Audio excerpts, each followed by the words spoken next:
శివయ్య అనుగ్రహంతో మీ జాతకమే మారిపోయే అద్భుత ఘడియలు వచ్చేశాయి. మహాశివరాత్రి పుణ్యకాలంలో ఆ భోళాశంకరుని ఆశీస్సులు మీకు కలగాలని కోరుకుంటూ అందరికీ మహాశివరాత్రి శుభాకాంక్షలు. ఈ రోజు రాసుల వారీగా ఏ అభిషేకం చేస్తే శివకృప లభిస్తుంది? ఓం నమః శివాయ. నమస్కారం, నేను మీ భాగ్యలక్ష్మి. అందరికీ మహాశివరాత్రి శుభాకాంక్షలు. ఈ రోజు 12 రాసుల వారు చేయాల్సిన ప్రత్యేక అభిషేక పరిహారాలు ఇప్పుడు చూద్దాం. ద్వాదశ రాశి శివలింగ అభిషేక పరిహారాలు.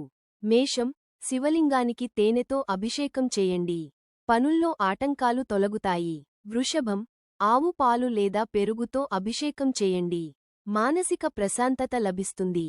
మిథునం, చెరకు రసంతో అభిషేకం చేయండి. ఆర్థిక ఇబ్బందులు తొలగుతాయి. కర్కాటకం, పంచదార కలిపిన పాలు లేదా నెయ్యితో అభిషేకం చేయండి. కార్యసిద్ధి కలుగుతుంది. సింహం, గోధుమ రంగు బెల్లం నీరు లేదా తేనెతో అభిషేకం చేయండి. కీర్తి ప్రతిష్టలు పెరుగుతాయి. కన్య, చెరకు రసం లేదా పచ్చని పండ్ల రసంతో అభిషేకం చేయండి. ఆరోగ్య సిద్ధి కలుగుతుంది.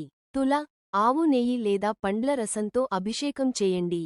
కుటుంబ సౌఖ్యం పెరుగుతుంది. వృశ్చికం, తేనె లేదా పంచామృతాలతో అభిషేకం చేయండి. శత్రుబాధలు తొలగుతాయి.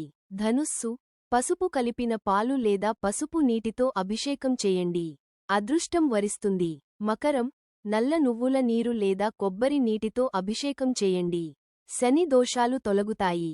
కుంభం, నువ్వుల నూనె లేదా చెరకు రసంతో అభిషేకం చేయండి. శుభవార్తలు వింటారు. మీనం, కుంకుమ పువ్వు కలిపిన పాలు లేదా స్వచ్ఛమైన నీటితో అభిషేకం చేయండి. మోక్ష ప్రాప్తి కలుగుతుంది. చూశారు కదా, ఈ పవిత్ర మహాశివరాత్రి పర్వదినాన ఏ రాశివారు ఏ ద్రవ్యంతో అభిషేకం చేయాలో. మీకు కుదిరితే సాధ్యమైనన్ని ఎక్కువ రకాల అభిషేకాలు చేయండి. ఆ పరమశివుని సంపూర్ణ అనుగ్రహాన్ని పొందండి. ఈ ఆధ్యాత్మిక సమాచారం మీ స్నేహితులకు, బంధువులకు ఉపయోగపడుతుందనిపిస్తే తప్పకుండా ఈ వీడియోని షేర్ చేయండి. మీరు ఈ శివరాత్రికి ఏ గుడిని దర్శించుకుంటున్నారో కింద కామెంట్ చేయండి. ఇలాంటి మరిన్ని వీడియోల కోసం మన నేటి రాశి ఫలాలు ఛానల్ని ఇప్పుడే సబ్స్క్రైబ్ చేసుకోండి. అందరికీ మరోసారి మహాశివరాత్రి శుభాకాంక్షలు. హర హర మహాదేవ.